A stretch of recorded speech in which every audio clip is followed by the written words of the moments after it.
સમાચાર રાજકોટથી મળી રહ્યા છે। રાજકોટમાં આ કાંડને લઈને વિપક્ષ આક્રમક જોવા મળી રહ્યું છે। મહાનગરપાલિકામાં ફાયર સેફટીના સાધનો સાથે વિપક્ષ પહોંચ્યું છે।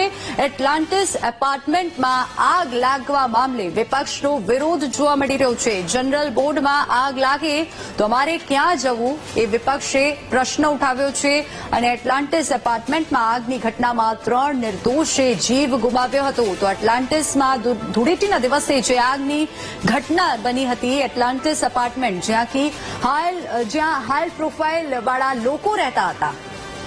જનરલ બોર્ડ પહેલા હાલ જે ફાયર સેફટીના જે સાધનો છે તે સાથે લઈને પહોંચ્યું છે। આપણી સાથે વસરામ સાગઠિયા છે, તેમને વાત કરશું। વસરામભાઈ, આજે આવ્યા છો, વિરોધ અનોખો એટલા માટે વિરોધ કરવો પડે। કોર્પોરેશનની આવડી મોટી બિલ્ડિંગમાં પણ ફાયર એનઓસી નથી। અમે અંદર જઈએ જો તો ફાયર આગ લાગે તો મારે બચવું કેમ, એટલા માટે બચવા માટેનું સાધન સાથે લઈને જઈ રહ્યા છે। વસરામભાઈ, છેલ્લા ઘણા સમયથી ટીઆરપી ગેમ ઝોન અગ્નિકાંડ થયો અને હવે પછી એટલાન્ટિસ કાંડ, 3 લોકોના મોત, અગાઉ 27 લોકોના મોત।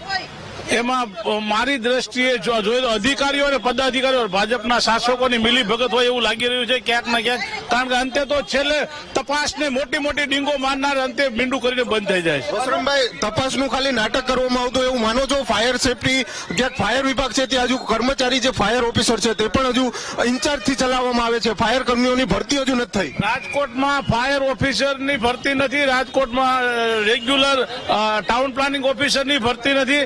ફક્ત ને ફક્ત ઇન્ચાર્જમાં હલાવી રહ્યા છે અને ઇન્ચાર્જમાં હાલતા કોઈની જવાબદારી ફિક્સ નથી કરતા, એટલા માટે આ બધા કૌભાંડો બની રહ્યા છે। જે પ્રમાણે વિપક્ષ દ્વારા હાલ જે કહી શકાય છે કે વિરોધ કરવામાં આવી રહ્યો છે, ક્યાંક ને ક્યાંક ફાયર ઓફિસરની ભરતી છે તે નથી કરવામાં આવી, ટાઉન પ્લાનિંગ ઓફિસર છે તે પણ ઇન્ચાર્જ હોવાનું ક્યાંક ને ક્યાંક આક્ષેપ થઈ રહ્યો છે। હાલ વિપક્ષ દ્વારા જનરલ બોર્ડમાં જે આ ફાયર ઇક્વિપમેન્ટ સાથે છે તે વિરોધ કરવામાં આવી રહ્યો છે। કેમેરામેન જુનેદ સાથે ભાવેશ સંદર્ભા, વીટીવી ન્યૂઝ।